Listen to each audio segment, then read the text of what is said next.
Go ahead and say and spell your first and last name.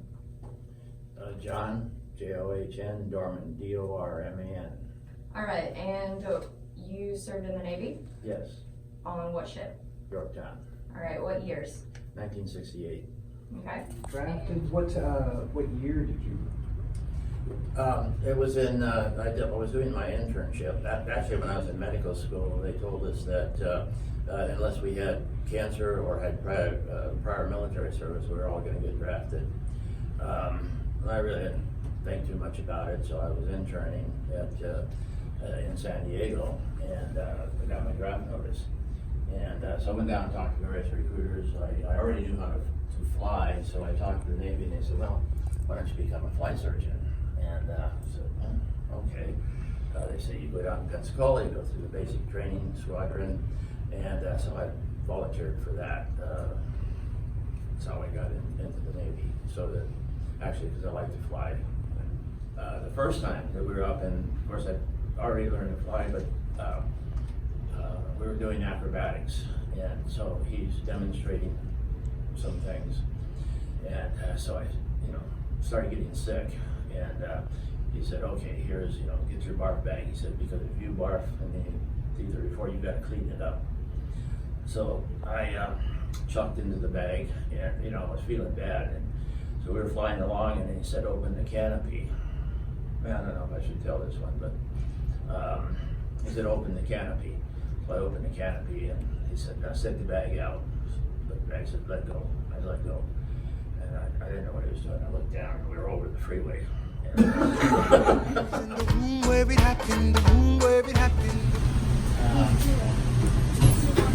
yeah, this is it. I mean, there's right out there is the bosun's mate quarters. We listen to them. Yeah, I say here. wow. Okay. So this was your home, John? Yes. Yeah. Where it happened, the room where it happened, the room where it happened. No one else was in the room where it happened, the room where it happened, the room where it happened. No one really knows how the parties get to yes. The pieces that are sacrificed in every game of chess. We just assume that it happens, but no one else is in the room where it happens.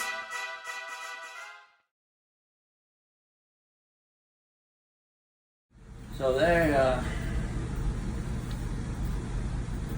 yeah, this is, so it's a little bit better than a destroyer. Or the submarine. Or a submarine, yeah. Did you go in that submarine? Yes, we did, yes. Okay, we're in the sick bay at Yorktown. Right along here were all the benches. This is where everybody would wait to be seen. And then they would come into sick bay and watch your stuff.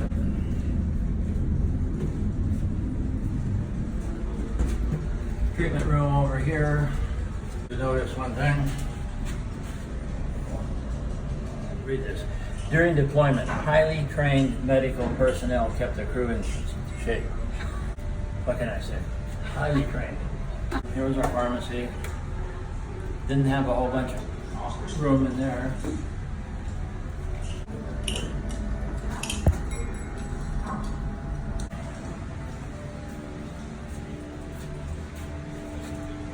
Here was our bacteriology laboratory. What they did mostly would do culture for gonorrhea picked up on shore leave.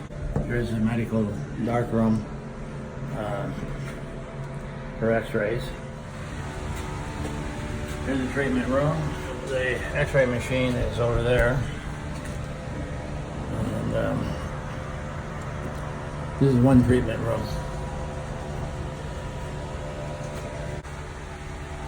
Here was the space for the senior medical officer.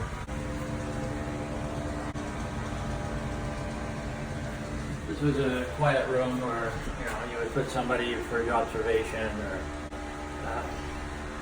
two little beds where if you wanted to observe them.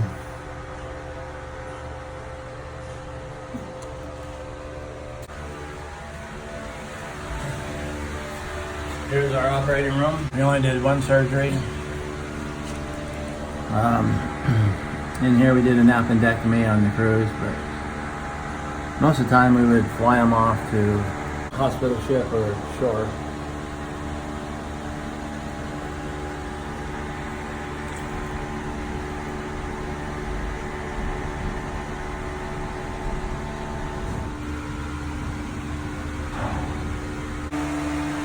This is the hospital for the ship. Obviously, we didn't have very many people here because if you were that sick, we usually flew you off to either a shore-based hospital or to a hospital ship. So if you think your hospital bed is cramped, try this one. Notice there's no TV, and you're one bunk on top of another. So this is El Cheapo Hospital. Cottage only has one patient per room. This one has like 40-some patients in one room. This would be the nurses station or the corpsman, but we didn't have nurses, so this would be a corpsman. That's a bun glove. At that time, we didn't have disposable gloves. We used reusable gloves. So you would put them in here. This machine would check to see if they leaked, and then it would put powder in them and get them ready to go, sterilize them.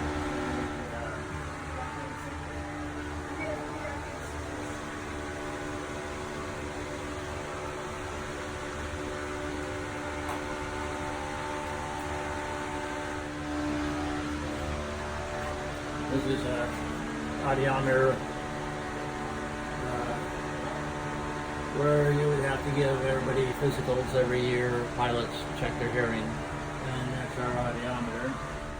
And here's an audiometer room, and then here's where the other flight surgeon and I, they don't have the phoropter, but we used to do eye exams in here for glasses. But most of the equipment's removed. But there's a chair they would sit in, so we could do. We had no ophthalmologist aboard, so it was me or the other flight surgeon. We would do all the eye exams. We would do the refractions if they needed glasses. This is a ward manager. We had a medical service officer who would be like the administrator. And this would be his office where he would, we'd have all the health records here. He scheduled appointments. He kind of scheduled everything for us. And it would be the equivalent of an administrator.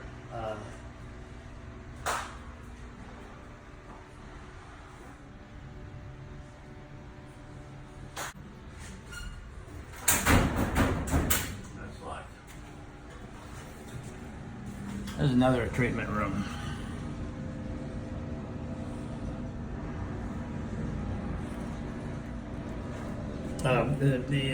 Might have been the office for the clerical office. They had a general medical officer, and he would have an office down here.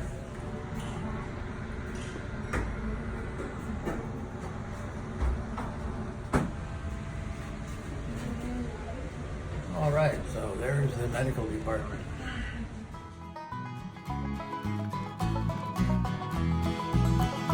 We are with you wherever you may be.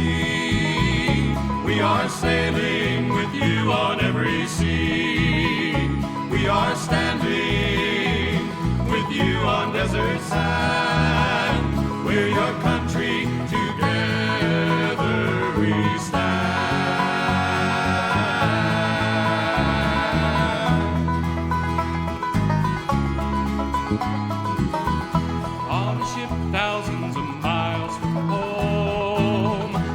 got your memories to keep you going.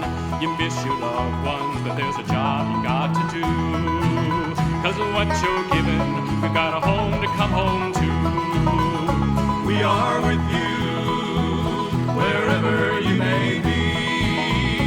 We are sailing with you on every sea. We are standing with you on desert sand. We're your country, together we stand.